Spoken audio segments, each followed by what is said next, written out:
শুভ সকাল সবাইকে। আমার আসাম নিউলাকে আপনাদের সবাইকে অনেক অনেক স্বাগত। সেই দিদি এসে গেছে। ও আসার আগে মোটামুটি এখনও ওর জন্য আমি একটু দেরি করে উঠলেও উঠতে পারি না, সেই 6:45টার মধ্যে এসে ঢুকে যায়। কিন্তু সে তো রান্না তো সে করবে, কিন্তু দেখিয়ে দিতে হয় সমস্ত কিছু পিছনের থেকে। কিন্তু কী বানাবে কী করবে সব ও আসার আগে রেডি করে রেখি। আবার সমস্ত কিছু একে একে করে সমস্ত দেখাতে হয়। এক একজন লোকের এক এক ধরনের রান্নাবান্না। আর আমার ঘরে তো লঙ্কা ছাড়া, লঙ্কা দেওয়া, মশলা কম, চিনি ছাড়া, আলু ছাড়া, এগুলোর বহু ঝামেলা আছে। তাই না দেখিয়ে দিলে সবাই চট করে এখানে অ্যাডজাস্ট করতে পারবে না। তাই রুটিটা বানিয়ে রাখলাম রাত্রের জন্য। আর কালকে পাউরুটি নিয়ে এসেছিলো, ভাবছিলাম যে আজকে হয়তো আসবে না, তাই কালকে রাত্রে হয়তো পাউরুটি নিয়ে এসেছিলো। যদি সকালে না উঠি তাহলে ব্রেকফাস্ট হয়ে ওরা সব পাউরুটি খেয়ে যাবে বলে, তাই রুটিটা রাত্রের জন্য করে রাখলাম।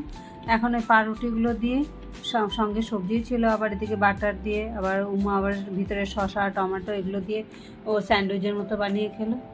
এখানে আমগুলো আনছি ঠিকই, কিন্তু আমগুলো ফ্রিজে রেখে দিচ্ছি। বাইরে থাকলে ছট করে দেখি যখন শুকিয়েও যায় আর পচে যাওয়ার মতো অবস্থা। ওই দেখো আমের গন্ধ শুনে আরেকটা পাশে এসে দাঁড়িয়ে গেল। মানুষের মতো আম পাগল, আমের গন্ধ শুনলে মানে কে ছটপট করতে থাকে, কোথায় আম আছে ওর একটু করে। যাই হোক, ব্রেকফাস্ট করে যে বেরিয়ে গেল অফিসের জন্য। আর এই যে বেরোনোর সময় হয়তো আগিয়ে আছে। এখন উমাকে যতক্ষণ দেখা যাবে ওইখানে দাঁড়িয়ে থাকবে। এই যে সিঁড়ি দিয়ে নামবে, রাস্তায় যাবে, ও ব্যালকনির ওই মাথা থেকে এই মাথা অবধি ঘুরতে থাকবে উমার জন্য। যতক্ষণ রাস্তায় দেখা যাবে ও ততক্ষণ ওকে ওই যে ওর বাসনের মধ্যে আম দিয়ে রেখেছি। এদিকে রান্নাবান্না সমস্ত হয়ে গেছে। ডিমের তরকারি, চিংড়ি মাছ দিয়ে মিক্স তরকারি, শসা টমেটো লেবু কেটে রেখে দিয়েছি। আর এখানে যে মিক্স তরকারি লঙ্কা দেওয়া সমস্ত আলাদা করে, ভাতও হয়ে গেছে। রান্নার দিকে ঝামেলাটা শেষ। এখন আমি রান্নাঘরটাও মোটামুটি উপরের তাকটাকগুলো মোছা হয়ে গেছে, বাসনপত্রগুলো ধুয়ে নিয়ে যাবো কে স্নানে। স্নান পূজাটা করলে সকাল সকাল, এই জন্য আমার সকালবেলাটা একটু বেশি তাড়াহুড়ো থাকে, যে আগে 12টা 12:30টায় গিয়ে দোকানটা খুলতে পারতাম। এখন একটু তাড়াতাড়ি মোটামুটি 10:30 11টায় গিয়ে দোকানটা খুলতে পারি। রান্নাঘরে থাকলে একে পর এক ঝামেলা এরকম থাকে, রান্না, জলখাবার, টিফিন, এত দৌড়াদৌড়ি থাকে। আর মাঝখানে এত অসুস্থ হয়ে পড়ার জন্য মানে এখন হাঁটা চলা, শরীরেও খুব এনার্জি কমে গেছে। এত তাড়াহুড়া ঝটপট করে পারি না।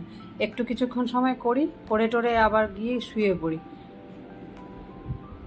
শরীরে যতক্ষণ দেয় ততক্ষণ করার চেষ্টা করি। এখন শরীরে যদি না দেয় তা কী করব। তাও 2টা দিনই দেরি করে উঠেছি, এতে জল খাবারের প্রবলেম হয়েছে। এখন আবার মোটামুটি শরীরটা একটু ঠিক থাকাতে সেই 5:30 6টায় ঘুমটা দেখি কে আসলো, বেল বাজালো যেন, কাজের দিদি। কাপড় ধোবে, ওই যে একটু দেরি করে আসে। এখন সকাল দিকে ওরা বাথরুমে থাকে দেখে, এখন ওর পিছনে পিছনে থাকবে। ওকে চিনে গেছে, ওকে দেখে চেল্লাবে না, কিন্তু আরেকজনকে দেখে ও চেল্লাতে শুরু।